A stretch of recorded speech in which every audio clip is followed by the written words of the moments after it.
ये कैसी हालत हो गई है। अब देखिए ऐसी प्लानिंग कोई कर सकता है। बाद में बताया जा रहा है कि बाद में सिलेंडर रख के ब्लास्ट किया गया, पहले लड़के के साथ जो घटना करनी थी उन लोगों को वो की गई है। ये देखिए रूम, जो शरीर है पूरा जल चुका था, कुछ भी नहीं बचा था, बस हड्डियां भी पिघल चुकी थी। अब ये समझ सकते हैं कि यदि कोई जिंदा जलता तो इधर उधर भाग।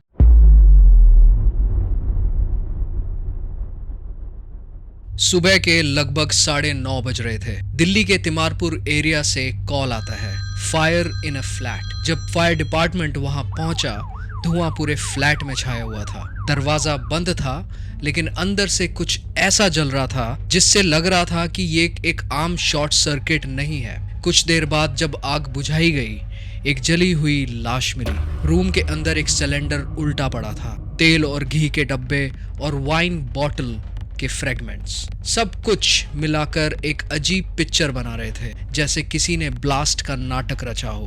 पोस्टमार्टम के बाद पता चला ये एक एक्सीडेंट नहीं था, ये मर्डर था। और जो इंसान उस फायर में मरा उसका नाम था रामकेश मीना, 32 साल का एक यूपीएससी एस्पिरेंट, एक सपने देखने वाला लड़का जिसका एंड इतना हॉरिफाइंग होगा किसी ने सोचा भी नहीं था। पुलिस ने जब इन्वेस्टिगेशन शुरू की, उन्हें कुछ ऐसी चीजें मिली जिसने कहानी को और डार्क बना दिया। एक हार्ड डिस्क, एक रिलेशनशिप और एक सीक्रेट जो सिर्फ 2 लोगों के बीच होना चाहिए था, लेकिन बना सबके बीच में मौत की वजह। रामकेश और उसकी live in partner Amrita Chauhan दोनों एक दूसरे के बहुत करीब थे। एक मॉडर्न डे रिलेशनशिप, फ्रीडम के साथ, ट्रस्ट के साथ और फिर धीरे धीरे फियर के साथ। पुलिस के हाथ लगता है एक सीसीटीवी फुटेज। अमृता, उसका एक्स बॉयफ्रेंड सुमित और उनका एक दोस्त संदीप, तीनों उस फ्लैट के आसपास दिखते हैं। कुछ घंटे बाद वही फ्लैट आग में जल जाता है। कुछ लोग प्यार के लिए सब कुछ कर जाते हैं और कुछ प्यार के खौफ में सब कुछ मिटा देते हैं। ये कहानी भी उसी खौफ की है। Let's talk about it.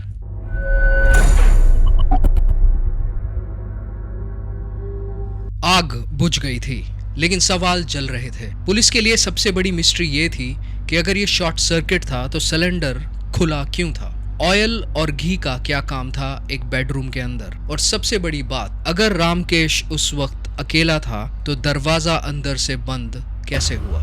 Crime scene देखकर सीनियर ऑफिसर समझ गए कि किसी ने ये सीन स्टेज किया है, एक ऐसे इंसान ने जिसे रामकेश पर्सनली जानता था। इन्वेस्टिगेटर्स ने तुरंत सीसीटीवी फुटेज स्कैन करना शुरू किया। फ्लैट के आसपास के कैमरास ने कुछ इंटरेस्टिंग रिकॉर्ड किया था। एक लड़की, एक लड़का और तीसरा आदमी, तीनों सुबह के आसपास तिमारपुर के एरिया में दिख रहे थे। टाइमिंग सस्पिशियस थी और उनका रूट भी। उस लड़की का नाम था अमृता चौहान और वो कोई अननोन नहीं थी, वो थी रामकेश मीना की लिव इन पार्टनर। अब कहानी एक नए डायरेक्शन में जाने लगी थी। एक यूपीएससी एस्पिरेंट का ब्रूटल मर्डर और सस्पेक्ट उसका अपना साथी। रामकेश मीना एक छोटी जगह से आया हुआ लड़का। सपना था एक दिन आईएएस ऑफिसर बनने का। तिमारपुर के छोटे से फ्लैट में रहता था और दिन भर स्टडी करता था। उसका सर्कल लिमिटेड था, कोचिंग के फ्रेंड्स और अमृता। पुलिस को फ्लैट से कुछ आइटम्स मिले, बुक्स, नोट्स और एक एक्सटर्नल हार्ड ड्राइव। इनिशियली किसी ने उस हार्ड डिस्क पर ध्यान नहीं दिया, पर जब डिजिटल फॉरेंसिक्स ने उसे चेक किया, उन्होंने देखा कि उसमें प्राइवेट डेटा था। उस मोमेंट्स के बाद केस सिंपल मर्डर से डिजिटल डिसेप्शन में बदल गया। अमृता और रामकेश के बीच कुछ दिनों से सीरियस टेंशन चल रही थी। अमृता रिपोर्टेडली उससे हार्ड डिस्क मांग रही थी। उस हार्ड डिस्क में सिर्फ एक मेमोरी नहीं थी, वो था एक एविडेंस, एक ट्रिगर और एक ट्रैप। फोरेंसिक टीम ने कंफर्म किया रामकेश की डेथ चोकिंग से हुई थी। फायर के पहले, मीनिंग पहले उसे मारा गया था, फिर फ्लैट को जलाया गया था। ये एक प्लान्ड एग्जीक्यूशन थी।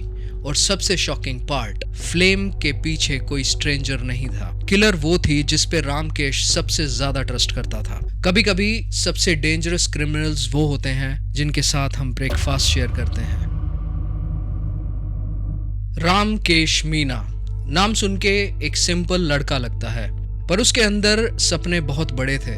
भरतपुर राजस्थान का एक छोटा सा गांव जहां से वो निकल कर आया था दिल्ली। गोल क्लियर था, यूपीएससी। वो उन लाखों स्टूडेंट्स में से एक था जो सोचते हैं एक दिन मैं सिस्टम बदल दूंगा। तिमारपुर के एक मॉडेस्ट फ्लैट में बुक्स और नोट्स के बीच उसकी जिंदगी एक स्केड्यूल पर चलती थी। Morning current affairs, afternoon polity, evening test series. लेकिन उसकी लाइफ के इस मोनोटोनस रूटीन में एक नई एंट्री हुई, अमृता चौहान। उनकी पहली मुलाकात नोएडा के एक जॉब इंटरव्यू के दौरान हुई थी।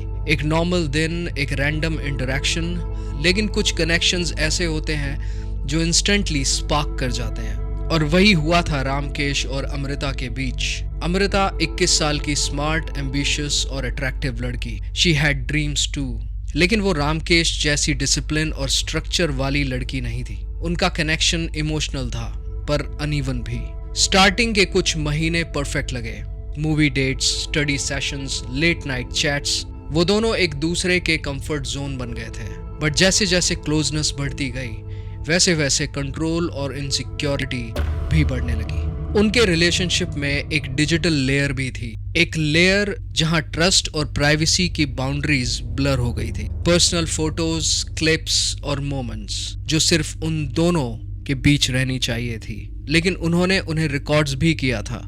इनिशियली वो इंटीमेसी उनके रिलेशनशिप का पार्ट था, लेकिन वक्त के साथ अमृता को लगने लगा कि ये प्राइवेट डेटा एक रिस्क बन गया है। उसने रामकेश से कई बार कहा डिलीट कर दो इसे, लेकिन रामकेश हर बार इशू अवॉइड करता रहा। शायद गिल्ट या शायद ईगो। किसी ने भी एक्सपेक्ट नहीं किया था कि ये छोटी सी ड्राइव एक दिन मौत का रीजन बनेगी। मीनवाइल उनके बीच आर्गुमेंट्स बढ़ने लगे और अमृता ने फ्लैट छोड़ दिया। कुछ दिनों के लिए दूर चली गई, लेकिन उसके अंदर एक फियर बैठ गया था कि अगर वो हार्ड डिस्क गलत हाथ में गई तो सब कुछ खत्म हो जाएगा। उसी फेज में अमृता ने एक पुराना नंबर दोबारा डायल किया, सुमित कश्यप, उसका एक्स बॉयफ्रेंड। एक कॉल जिसने 1 साल पुरानी मेमोरीज को रिवाइव कर दिया। और उस कॉल के बाद शुरू हुआ एक नया प्लान। कुछ प्लान्स सिर्फ दिखने में छोटे होते हैं, पर उनके कॉन्सिक्वेंसेस इंसान की पूरी जिंदगी बदल देते हैं। इन्वेस्टिगेटर्स के हिसाब से इस समय अमृता और सुमित के बीच दोबारा कांटेक्ट शुरू हुआ। एक मैसेज, एक मीटअप और फिर एक डेंजरस आइडिया, हार्ड डिस्क वापस लेने का plan. But this wasn't going to be just a confrontation. ये होने वाला था एक इलैबोरेट सेटअप। वो सोच रहे थे एक बार ड्राइव मिल गई सब कुछ खत्म, लेकिन उन्हें पता नहीं था कि दिल्ली पुलिस की डिजिटल ट्रायल कभी झूठ नहीं बोलती। जिस हार्ड डिस्क में मेमोरीज स्टोर थी, उसी ने उन तीनों की जिंदगी इरेज कर दी। अमृता और सुमित के बीच प्लान रेडी था। सिंपल ऑब्जेक्टिव, वो हार्ड डिस्क वापस लेनी थी।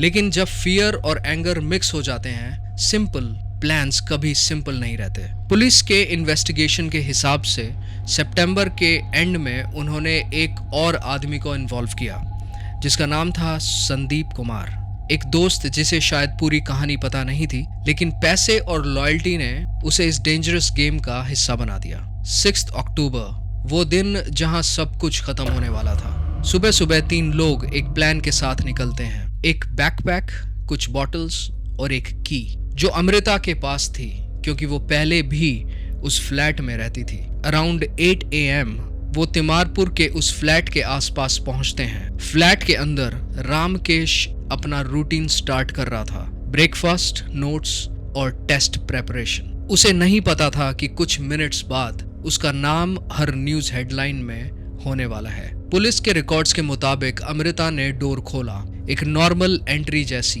जैसे कोई पुराना फ्रेंड वापस मिलने आया हो। रामकेश ने रेसिस्ट नहीं किया। उसे लगा शायद अमृता पीस टॉक करने आई है, लेकिन अंदर जाते ही सिचुएशन बदल गई। एक heated argument, voices raised. Neighbours ने बाद में बताया एक छोटी सी आवाज सुनी थी जैसे कुछ गिरा हो, और फिर साइलेंस। फोरेंसिक रिपोर्ट्स के मुताबिक रामकेश को मैनुअल स्ट्रैंगुलेशन से मारा गया था, यानी गला दबाकर। कोई वेपन नहीं, सिर्फ फोर्स। ये इम्पल्सिव नहीं था, प्लान्ड था। मौत के बाद उन्होंने एक और स्टेप लिया। सीन को एक्सीडेंट जैसा दिखाना था। फ्लैट के किचन से तेल और घी निकाले गए, सिलेंडर ऑन किया गया, उसके आसपास वाइन बॉटल से अल्कोहल गिरा दी गई, फिर फायर इग्नाइट की गई। उन्होंने सोचा गैस ब्लास्ट लगेगा और मर्डर ट्रेस नहीं होगा। डोर लॉक करके तीनों क्वाइटली निकल गए। सीसीटीवी उन्हें फिर कैप्चर करता है 8:45 AM के आसपास सुबह की रोशनी में तेजी से जाते हुए।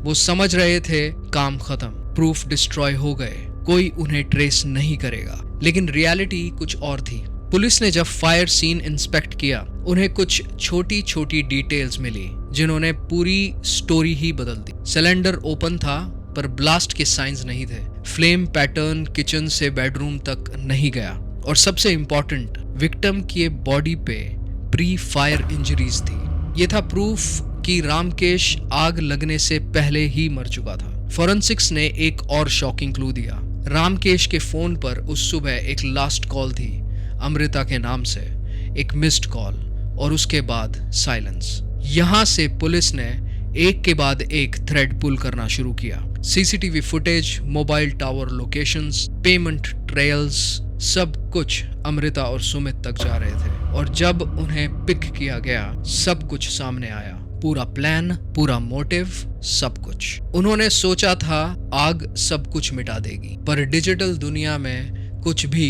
कभी भी पूरा नहीं चलता।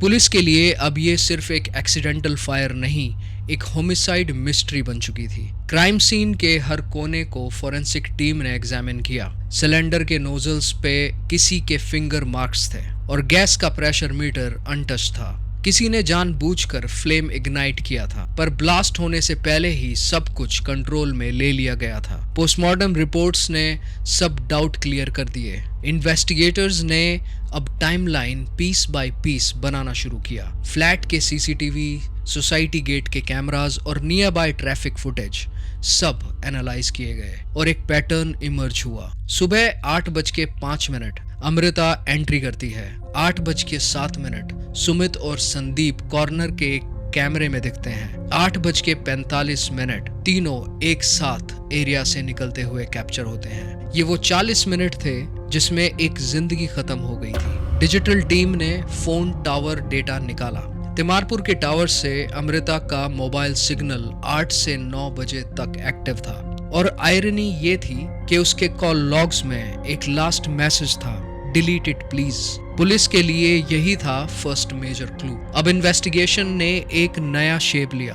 दिल्ली पुलिस साइबर सेल को इन्वॉल्व किया गया। हार्ड डिस्क और फोन्स सीज किए गए। उनमें डेटा रिकवरी चल रही थी। फोरेंसिक एक्सपर्ट्स ने उस हार्ड डिस्क में कुछ प्राइवेट फोल्डर्स रिकवर किए जो अमृता के फियर कंफर्म करते थे। पर अब ये केस मोरालिटी का नहीं, मर्डर कॉन्स्पिरेसी का था। जब पुलिस ने अमृता से इंटेरोगेशन शुरू किया, वो पहले डिनाई करती रही। सिंपल जवाब, मैं तो बस मिलने गई थी। लेकिन जब उन्हें फुटेज और कॉल रिकॉर्ड्स दिखाए गए, उसका टोन चेंज होने लगा। उसने फाइनली कन्फेस किया कि हाँ, प्लान था हार्ड डिस्क लेने का, लेकिन मकसद सिर्फ दिखावा करना था। मर्डर गलती से हो गया। इन्वेस्टिगेशन में सुमित और संदीप का वर्जन अलग था। उन्होंने बताया कि अमृता ने ही ड्राइव के लिए प्लान बनाया और उन्हें बोला हेल्प करो। उन्होंने सोचा कि एक छोटी सी धमकी देंगे, पर कन्फ्रंटेशन वायलेंट हो गया। एक शोव, एक स्ट्रगल और रामकेश डाउन। पुलिस ने उनके फोन से एक और प्रूफ निकाला। 6 अक्टूबर सुबह 7:30 बजे का व्हाट्सएप चैट, जिसमें लिखा था आज सुबह खत्म कर देते हैं। वो लाइन उनके खुद के हाथ से लिखी गई थी। इन्वेस्टिगेटर्स के लिए अब सब क्लियर था। Motive, fear of exposure. Plan, retrieve the hard disk. Execution, manual strangulation, staged fire. Mistake, leaving digital footprints. Delhi police ने सबको अरेस्ट किया, अमृता, सुमित और संदीप। रामकेश मीना एक नाम जो हमेशा डेडिकेशन और डिसिप्लिन से जोड़ा गया। यूपीएससी की तैयारी, कोचिंग क्लासेस और एक सीधा साधा सा जीवन। उसके आसपास के लोग उसे रोल मॉडल मानते थे, पर इस परफेक्ट इमेज के नीचे एक ऐसी दुनिया जिसका अंदाजा किसी को भी नहीं था। हर आदमी के अंदर एक क्यूरियोसिटी होती है, पर रामकेश की क्यूरियोसिटी हद पार कर गई थी। वो टेक्नोलॉजी का शौक रखता था, गैजेट्स, कैमरास, डिजिटल डिवाइसेस। पहले ये हॉबी जैसी लगती थी, लेकिन धीरे धीरे ये एक ऑब्सेशन बन गई। उसने चुपचाप लोगों के पर्सनल मोमेंट्स रिकॉर्ड करने शुरू किए बिना उनकी इजाजत के। जो चेहरे दुनिया को एक टीचर का लगता था, वो अंदर से एक कलेक्टर बन चुका था प्राइवेसी का। उस ऑब्सेशन का सबूत एक हार्ड डिस्क में था, जिसमें बरसों का जमा डेटा था। 15 अलग अलग लड़कियों के private clips, neatly stored, labelled and locked. Ramkesh के लिए ये एक कलेक्शन नहीं था, कंट्रोल का सोर्स था। वो जानता था कि ये राज अगर खुल गया तो वो बहुत बुरी तरह फंस सकता है। इस दौरान उसकी जिंदगी में आई थी अमृता। उसके साथ रामकेश बदलता हुआ दिखाई दिया, लेकिन ऑब्सेशन कभी सच में छुटता नहीं। जो ट्रस्ट होना चाहिए था वो भी सीक्रेटली रिकॉर्ड हो गया। और जब रिलेशनशिप खत्म होने के नजदीक था, रामकेश ने उस राज को हथियार बना लिया। उसने अमृता को धमकाया कि अगर उसने उसकी बातें नहीं मानी तो वो उन रिकॉर्डिंग्स को पब्लिक कर देगा। वो पल अमृता के लिए सिर्फ बेट्रेयल नहीं था, एक डरावनी सच्चाई थी, एक ऐसा सीक्रेट जिसमें सिर्फ वो नहीं, दूसरे लोग भी शामिल थे। उस मोमेंट ने सब कुछ बदल दिया। रामकेश को लगा कंट्रोल उसके हाथ में है, पर असल में उसी ने अपना अंत लिख दिया था। नेक्स्ट फ्यू आवर्स में सब कुछ खत्म हो गया। एक हार्ड डिस्क, एक राज और एक डिसीजन। इन तीनों चीजों ने मिलकर रामकेश मीना की कहानी को उसी अंधकार में डाल दिया जहां से वो शुरू हुई थी। एक यूपीएससी एस्पिरेंट, एक टीचर, एक इंसान जिसे सब रोल मॉडल समझते थे, असल में अपने ही क्रिएटेड ट्रैप में फंस गया। हर मर्डर के पीछे एक कहानी होती है, और हर कहानी के पीछे एक इमोशन। किसी का प्यार, किसी का ईगो, या कभी कभी दोनों। रामकेश और अमृता की कहानी शुरू हुई थी एक जॉब इंटरव्यू से और खत्म हुई एक हार्ड डिस्क पे। एक डिजिटल ऑब्जेक्ट जिसमें सिर्फ डेटा नहीं, उनके बीच का भरोसा, ईगो और दर्द सब स्टोर था। अमृता के लिए वो हार्ड ड्राइव सिर्फ एक फोल्डर नहीं थी, वो उसका फियर ऑफ एक्सपोजर था। एक ऐसी दुनिया जहां प्राइवेसी एक इल्यूजन है और डिलीट बटन सिर्फ कंफर्ट देता है, सेफ्टी नहीं। उसने सोचा अगर वो ड्राइव मिल जाए सब नॉर्मल हो जाएगा, लेकिन रियलिटी में जब इंसान कंट्रोल के ऑब्सेशन में पड़ता है तो वो अपने खुद का कंट्रोल खो देता है। पुलिस ने कहा it was a crime of panic. Psychologist ने कहा it was a crime of perception. Amrita ने अपने इमेज को बचाने के लिए एक लाइफ खत्म कर दी और उस प्रोसेस में उसने अपनी जिंदगी भी डिस्ट्रॉय कर ली। कोर्ट रूम में जब उनका कन्फेशन सुनाया गया तो जज ने एक लाइन बोली थी, you killed a man to protect an image, but now the world will remember you for the image of a killer. Digital दुनिया ने उनके रिलेशनशिप को बनाया भी और तोड़ भी दिया। WhatsApp messages, Google drive, hard disk सब विटनेस बन गए। ये कहानी सिर्फ मर्डर की नहीं, ये कहानी है डिजिटल इंटीमेसी और रियल वर्ल्ड डिस्ट्रक्शन की। आज के ज़माने में प्यार सिर्फ इमोशन नहीं होता, वो डेटा भी होता है। Photos, chats, audios, memories.